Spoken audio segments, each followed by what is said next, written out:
Good evening. Good evening. This is Terry Scott reporting to you from the heart of Great Britain. Well, it's a television centre at Shepherd's Bush, actually, not so much the heart as the armpit. Anyway, as you can see by the fact that I'm sitting behind this desk, this is going to be a documentary. That's just in case you thought I was going to have a chat with Pussycat Willem. No. This is going to be a documentary, which means to say that I shall be dignified, objective, and smutty with statistics to bear me up. Now, the only thing about a documentary is that it has to be about something. Now, tonight, ladies and gentlemen, I should like to talk to you about women.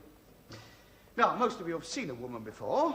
You may even have one of your own. But for those of you who haven't, or for those of you who are contemplating getting one, tonight I'd like to offer a guide to the models currently on the market.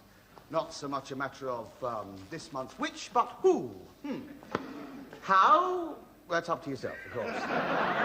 And when? Well, that's a matter of convenience, best decided by the pair of you, really. Now, I've selected various models from those available, and whenever possible, I've tested them myself under normal running condition. Because it's usual to give exhaustive tests, but I don't want to boast, I hardly... must be fit. This, we come now to the luxury limousine model. Expensive to maintain and not particularly economical to run. It runs on a mixture of a fuel composed of 2 part gin, 1 part vermouth. Needs constant refuelling if you're going to get the best performance out of it. Not easy to start when cold. But once warmed up, handles very smoothly. This is not for the man who's looking for the comfortable family runabout. The advantages of this type are the fact that it wears well, has high prestige value, and if used carefully, can be traded in for a newer model after about 20 years. We come now to the Continental Sports model. This is something for the younger man, I found. Or possibly the older man who has an everyday job and needs something with a bit more going in for weekends. Or even the enthusiast who just likes to tinker. This is a great favourite among Englishmen. Oh, yeah. If you live in the country, this is the ideal job. It's no good for town. No good. Oh, yes. It goes very well in rough weather. And can be left standing outside for long periods without any deterioration. The one defect that our test proved, though, was that it's almost impossible to warm up. No. Anyone can handle one of these. Yes, looks good if a bit flashy when new, but deteriorates rather rapidly. A very popular model. There's a lot of them about. Although you don't see as many on the streets now as you used to. A large number of cheap accessories available, and the one big advantage is that it runs on anything from invalid port to milk stub. If you're going to own one of these, then it's best to change it every year. Although nowadays there's not much point in buying one, because there's a lot of firms they specialise in hiring them out by the week or the day, or even the hour. That'll be enough. However many models you take out on test, I think most men end up with one of these. Comfortable, cheap to maintain, easy to control, very durable, a nice little family runabout. We made this our best buy, didn't we? She was a lovely test. Well, we've only been able to show you one or two, but women come in all colours, shapes and sizes. But there's one thing they all have in common. Well, there's more than one thing, but it's the only one thing we can talk about. And that is they expect you to sit at their feet adoring them. And we're monks, us men, we do it. Oh, yeah. We bring them flowers, we glorify them in poetry, we write songs about them. Yeah, but does anybody write songs about men, eh? Well, once in a while, yeah, but they're always full of such snide remarks. Jim never seems to bring me pretty flowers. That's it, Grizzle moan, go on. Good luck, Jim! You save your money, mate, she wouldn't appreciate it. He's just my Bill, an ordinary guy. You'd meet him on the street and never notice him. Yeah, well, that's written Bill off, isn't it, eh? Yeah. She makes you sound like some furtive, shappy toe rag hanging about street corners. Charming. He's not much to look at, nothing to see. You see, that's how they see us, a right load of nondescript rubbish. It's a different story, though, when it comes to songs about women. There is nothing like a dame Who's wonderful? Who's marvelous?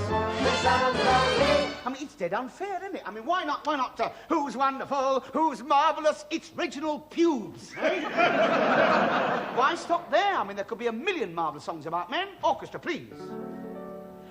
Oh, my darling, oh, my darling, oh, my darling Harry Klein. In Dublin's fair city, where the girls are so pretty, I first set my eyes on sweet Sally Malone.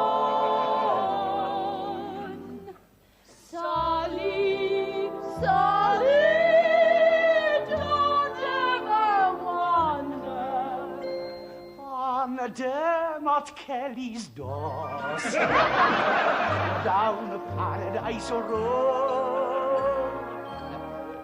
I'll take you home again, Savvy.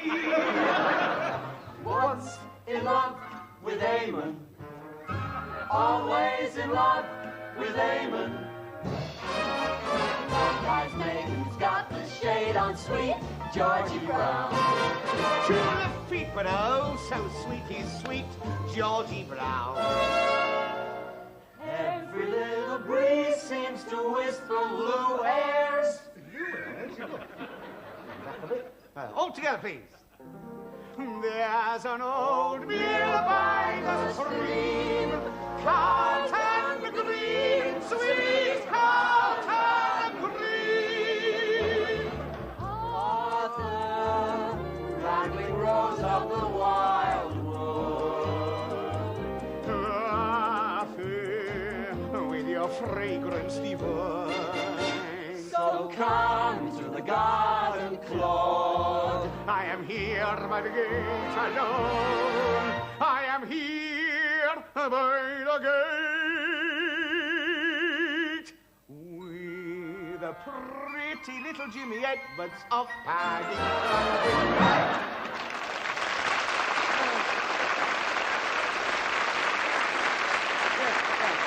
Now, come on, it's too serious to cut, now, because you see, what we don't realise is that for the last 100 years, women have been slowly undermining man's place in the world. Now, listen, watch. Now, you see, when this picture was taken, there was no doubt as to who was the governor. See? Well, the man's the governor. Well, look at him. Mutton chop whiskers, the woman's in her place, she knows where she's going. But the time the 20s came, something had slipped, eh? Look at her. Short hair, no bust, she's smoking a cigar. What about him, eh? What about him? What's he doing? Look, he's wearing her fur coat. If you can't beat them, join them.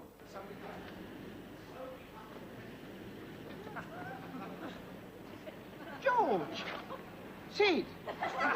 Where's the birds gone? The point is that women are behaving more like us than we do ourselves. We men, we're becoming their accessories, their props, their playthings. If things go on like this, I dread to think of the consequences. Are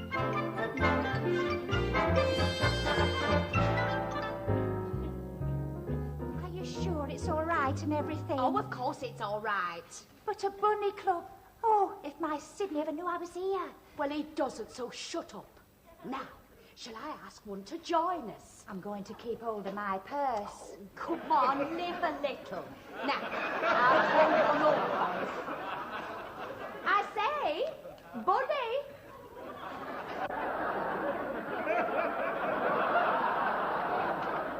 Good evening, welcome to the club. I'm Bunny George. Would you like to join us for a drink? Would you like me to sit between you? Oh, that would be nice. All right, then. Oh, hey! You're being a bit previous, aren't you? We're just trying to keep hold of my purse. You're making a pass at me. You're new here, aren't you? Yeah, only started last week. Took the place of Bunny Sid, you know. Big fat chap with a greasy moustache. He was anybody's. Oh. Yes, he had a customer take liberties with him and he got the boot. I'm afraid they're very strict here, you know. You can't... I think I should tell you I can chat with you and I can dance with you. But you're not allowed to touch me. Of course, I think it's unfair myself, me being, as it were, in close proximity, tantalising you with my male nearness. Oh. No, that's the rules. Oh, come on, live a little. Here, have another drink, you little rascal, you. No, I've got my figure to think of, haven't I? Hey? Oh, no. I've got to look after myself. I mean, you came here looking for a bit of glamour, didn't you? Hey? I mean, no offence, I mean, but my attraction's only physical, isn't it? Hmm? Oh, no, I don't believe that. I think you have a very interested mind. So do I. Yeah, I've heard all that load of rubbish before. My husband doesn't understand me. What's a nice boy like you doing in a place like this? I'll buy you a pair of socks if you let me put them on. You business women, you've all got one-track minds. Let me take you away from all this, yeah. Next thing I know, I'm being compromised in some scruffy hotel in Brighton. We're not like that at all. We're just looking for a bit of fun. Yes. I know you're a bit of fun. Oh, I'm not that kind. Oh, it's so tawdry being a creature of the demi-monde. You don't understand. All you see is the glamour and the glitter of me, but beneath my alluring facade, I'm just a hollow sham. Oh. I'm not the lovely creature I appear to be. It's a mockery. Here, see this beauty spot, eh? That's a mole. I put boot polish on it. Oh, no. I may be desirable now, but in the morning... Oh, you'd hate yourself. Go on, go home. Go while you've got the chance. Go back to Whitman Dwight where life is clean and decent and fine. Go back to the little man that's waiting for you. But spare a thought for me, eh? A poor little moth who fluttered too near the flame. A bunny broken on the wheel of life. Don't be too hard in your judgment on me. Remember, there's a broken bunny's heart for every near night in Piccadilly.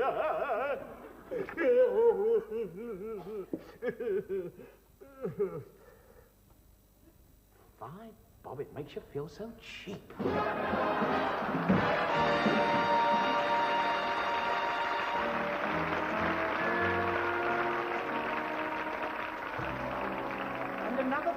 And another thing, and a ballet. I mean, in ballet, woman has always dominated. I mean, Dame Margot Fontaine, Dame Minette de Valois. I mean, you never hear of Dame Rudolph Nureyev, poor lad. You see, in ballet, women, they are the boss. And what's a man?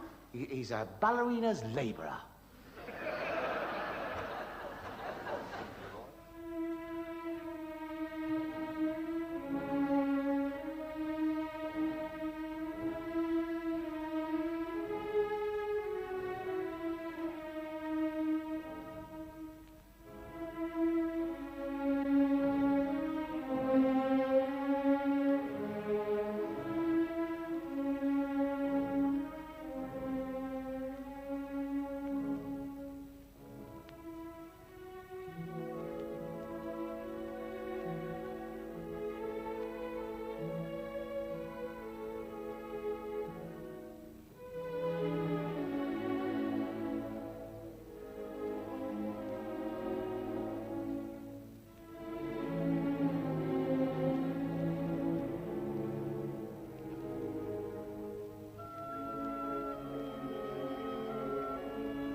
How can you dominate looking like this? All I have to do is stand down here waiting for Madam up there to come down and do a bit round me. God.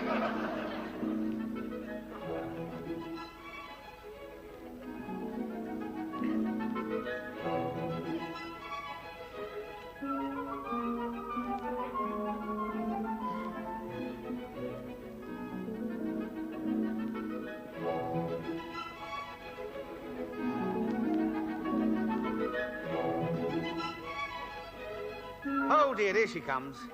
Hold tight for the big lean.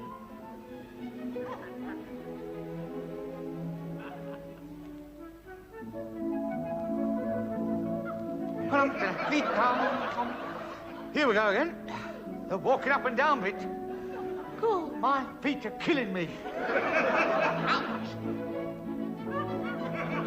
Which way now? This way, that way. Why don't you make up your mind, missus? I swear I've I've got the wrong tights on. Why my dad doesn't come to see me work? Oh, damn it. I've got the wind. Right? Well, it's her fault. Fancy buying me winkles when I got 2 shows to do. Eyes down, here she comes.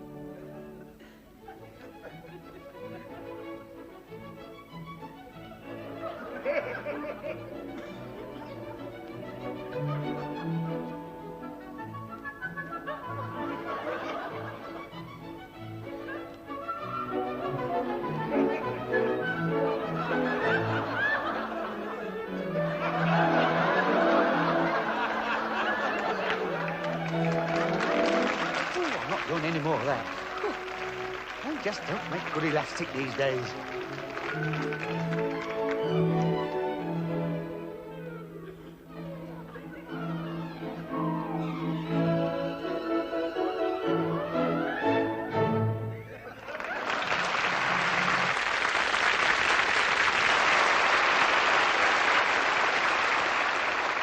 Yeah, well, I hope that proves something to you.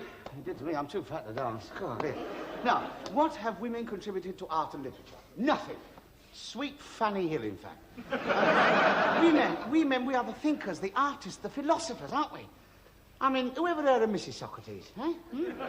What did Mrs. Johann Sebastian Bach produce, apart from 16 kids? No, we men, we are the thinkers. Women think, oh, yeah, but they only think of one thing.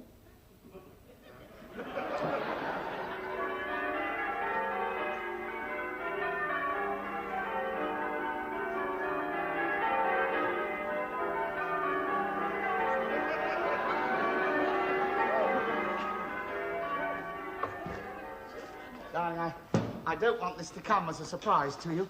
I just wanted to say how terribly happy I am to be, you know, married to you. And everything.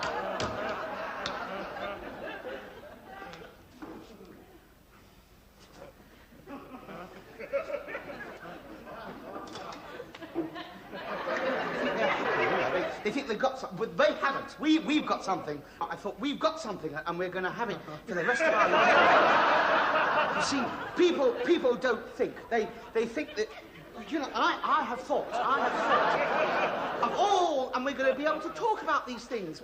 Because I've read books, and I'm stuffed up here with books. But all the knowledge, and I thought, we're all bananas on the stem of life. Now, there, you know, you didn't think, did you see? Because... oh, there are so many things I want to tell you. So many. I mean, what about Russia? What about Russia? You know, you haven't had time to think of all those things, but I have, and I'm going to be able, in our quieter moments, I shall tell you things about, and you'll say to yourself, you'll be amazed. You will. What about people when they shout at you? You know, go to work on an egg. How do you think? No, you see, you don't think. The people don't think or worry. They don't. They're born and they die and they don't know why. I mean, they never ask themselves a basic question of what am I doing here? What am I doing here?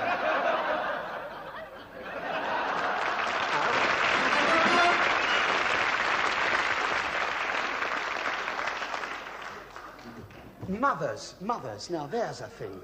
Mothers. Do you know the most potent word in the English language is mother? And the popular image, you know, the songwriter's image of a mother is a sweet, grey-haired old lady who sits in an attic wringing her hands. Nonsense. She's more likely down at the bingo hall, especially on the last 2 numbers. No, we've got to get rid of this sentimental twaddle about mothers. The moment a man is born, he is under her thumb, and she tries to keep him there for the rest of his life.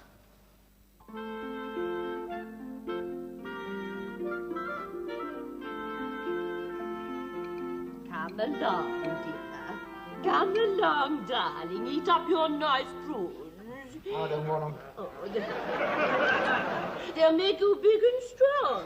Don't you want to be big and strong? Oh, look, Mummy, can't we face facts, Mummy? Look, I'm 53.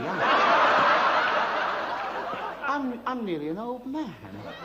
You'll always be my baby. Oh, now look at Teddy. Teddy's eating his prunes. Oh, you kidding? Who are you kidding? Come. What's the point of carrying on this shabby pretense? I know Teddy doesn't eat prunes. I tumbled up weeks ago. Why don't you accept the fact that I'm grown up now? You can't keep me tied to your apron strings forever. I mean, you kept me locked up in this nursery all my life. I've never been outside. I don't know what the outside world looks like. And you wouldn't like it. It's nasty out there. I let your father go out once in 1923, and look what happened. He never came back. I'm not going to let that happen to you. My baby boy. You're all I've got left now. Aren't you happy with Mummy and all your little friends? Teddy and Golly and Herbert the Duck. Don't you like them anymore? Yeah, don't say that in front of them. Of course I like them. Mummy, look, you see, there comes a time, I don't know how to explain this to you, but you see, there comes a time in a boy's life when he starts to experience certain feelings. What feelings? I don't know, but whatever they are, Herbert the Duck doesn't satisfy her.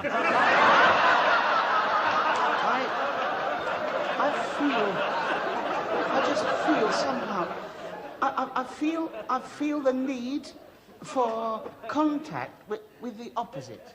The opposite what? I don't know, but there must be something. I feel there must be more to my life than my string carrots and old Winnie the Pooh, and I want to go out and find out what it is.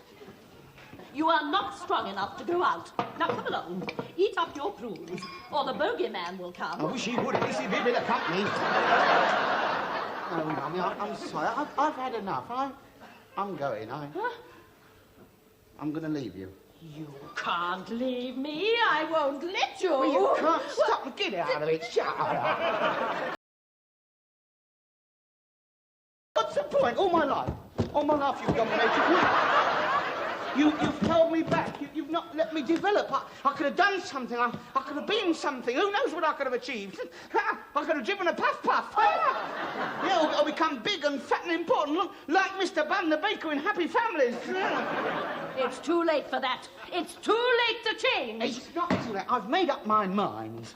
Yes, but you haven't got any money. You'll need money in the outside world. I got money. I got pounds and pounds. I've been saving it up secretly for years. Look now, I've got a fortune. Look. But son, they don't take chocolate money in the outside world. I don't need money. I just want to be free. Free to go where fancy takes me. I'm going out of that door. I'm never going to come back. Because I'm a man now. Yeah. I'm a man.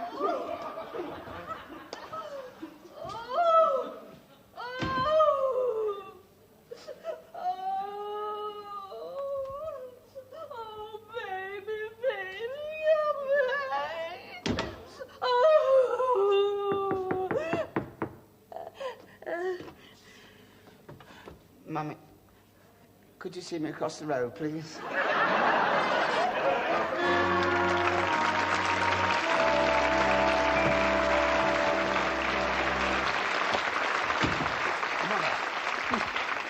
So you see, you can't get away from women, the weaker sex. God, don't make me laugh. God, dear.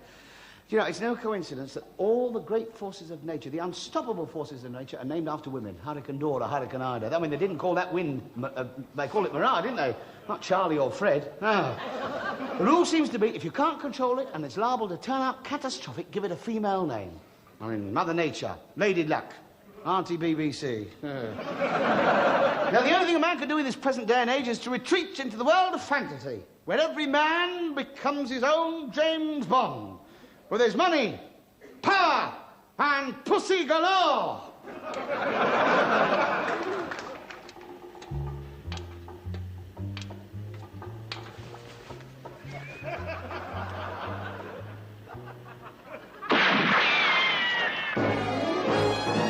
Fish finger, he's the man, not a man with a fishy air. A fishy stare, such a swish finger, he will offer the world on a plate. But beware of that filthy skate, mates. Golden fillets you press to your lips, but you find that you've had your chips with that fish finger. He loves fish.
Oh, well, there goes Cuba.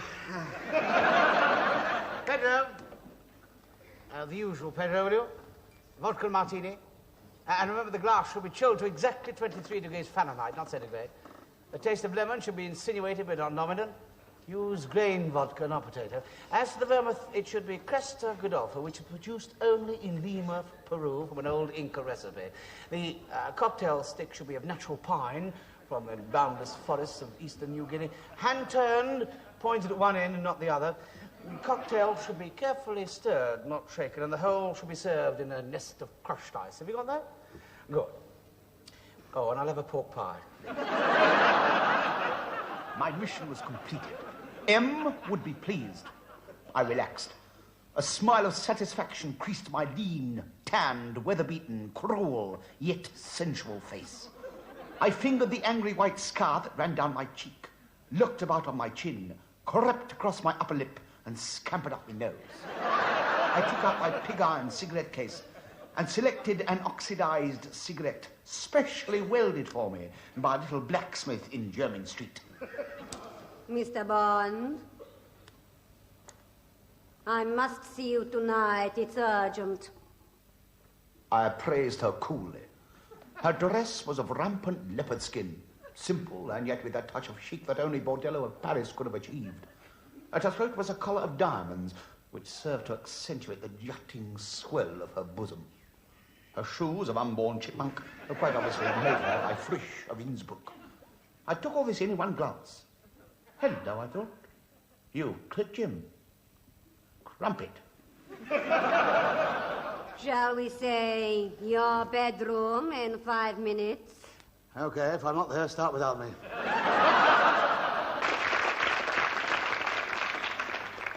Oh, sorry, I didn't know you were going to kip. I'll pop round in the morning. No, you must stay. Oh, right.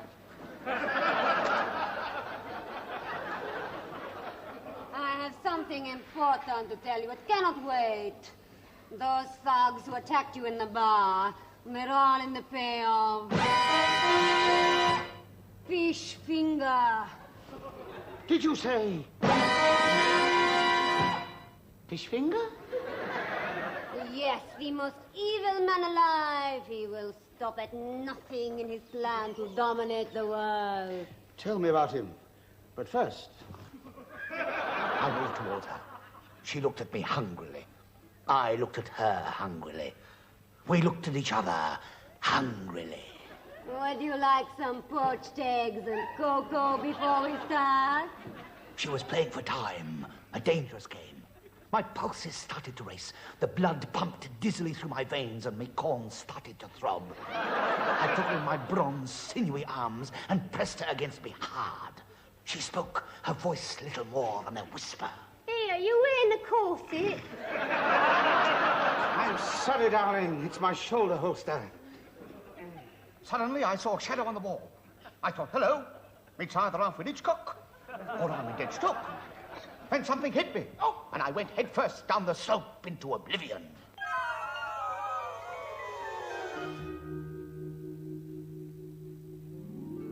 When I came to, I knew something was wrong. Hello. Hello, give me the headquarters of the British Secret Service. MI5, top security unit. I don't know, you found it in the book. I'll phone the Russian embassy, they're bound to know it. Hello? I want to speak to M. Not old M in the canteen, no. M, the gaffer. Hello. Hello, M. This is 007 here. I've got a naked woman on my bed. I'm not boasting, I'm reporting. She's covered in gold paint. Oh, just a minute. Hey. Oh, it's not gold paint at all. It tastes like fried fish. She's been battered to death.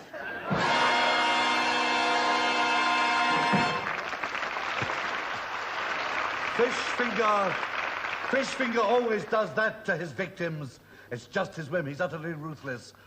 Bond, this is top priority. Yes, sir. You must get Fishfinger and get him tonight. I decided to try Fishfinger's Gaming Club in Mayfair. I had a feeling, a sixth sense, call it what you will, that there was going to be trouble. Big trouble. But I was ready for it.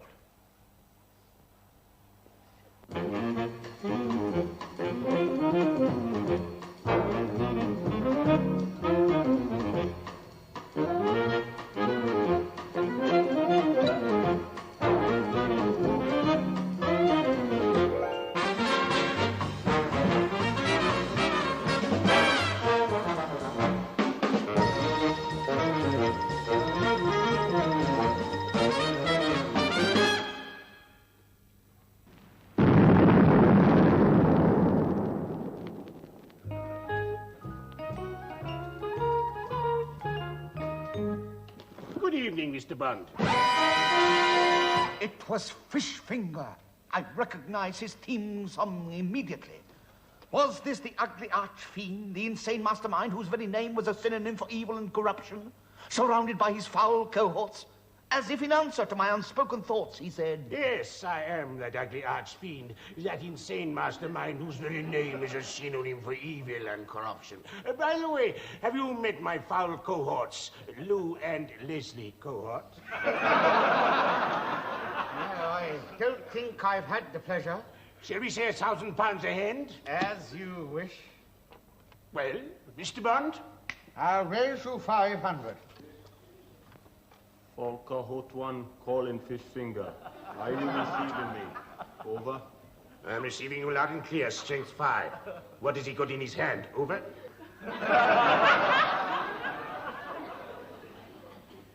He's got 5 kings.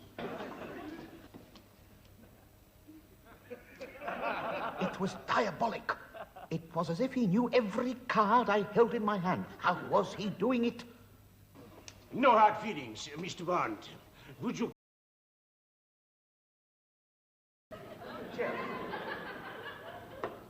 Oh!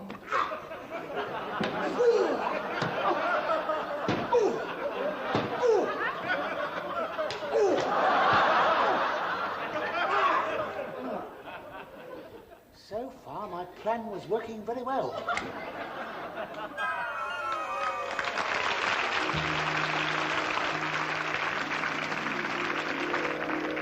I crawled painfully up the long slope to consciousness to find a pair of cool grey eyes staring into mine. It was framed by chestnut hair. A waft of scent hit me. It was either the most beautiful girl I'd ever seen or P.J. Proby. She spoke. You know who I am, Mr. Bond. Pressica Law. No, P.J. Proby. Just no relation to the singer, just a coincidence. I am Fishfinger's adjutant. Where am I? You are being kept prisoner in a disused monastery off the Edgware Road. At this very moment, Fishfinger is in his underwater lair, a semi-detached bathoscope at the bottom of the North Sea. Oh, what's he doing there? Where else would Fishfinger put the final touches to his incredible plan for world domination? And he must be stopped immediately. Oh!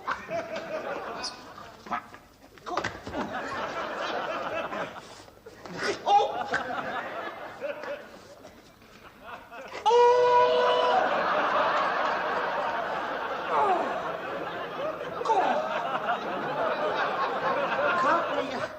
Can't we play a different game? This was the one I had in mind, yes. I knew that this was it. She was either going to kiss me or whistle in a monastery garden. My brutal mask of a face relaxed into a slow, sensual smile. Bitch, I thought.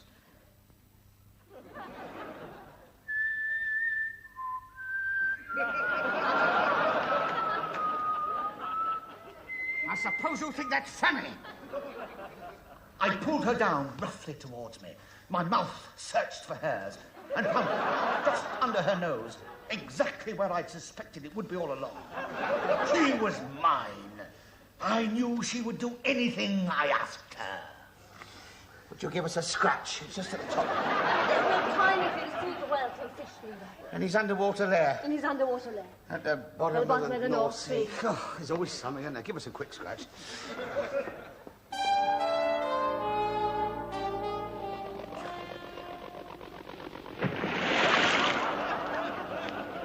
Ladies, gentlemen, now, this is the plan. At 0400 hours, we dynamite our way into Billingsgate and plant the bomb, timed to explode at 0430. By which time we shall have made our escape by the early morning one-day excursion trip to Wallonia, disguised as the Canning Town Derby and Joan Club. Very well, my friends, you know your tasks. We meet again in precisely 3 hours from now. Today, Billingsgate. Tomorrow, Grimsby. Next week, the world.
Good work, Bond. That's all right, sir. Anytime you have a power-crazed monster who wants to take over the world, please feel free to call on me. Meanwhile, if you don't mind, I have some urgent business to attend to. A woman? A woman? He's a hell of a guy. Jim! Is that you? Yes. What time do you call this to come home? Well, I'm sorry. Don't you dare me! Yeah. Coming in at all hours of the night Yes. with wild tales about how you've been saving the world. Yeah, no. I know where you've been. You've been out drinking with those friends of yours from the office. And I ain't standing for it. Do you hear that? I ain't standing for it. You don't want a wife. You want 10 servants. What about them windows upstairs? You promised to clean them. You can't tell if the sun is shining or if it's raining. What a bug I was to marry you, you slob! Have you ever had the feeling you're in the wrong sex? Bye.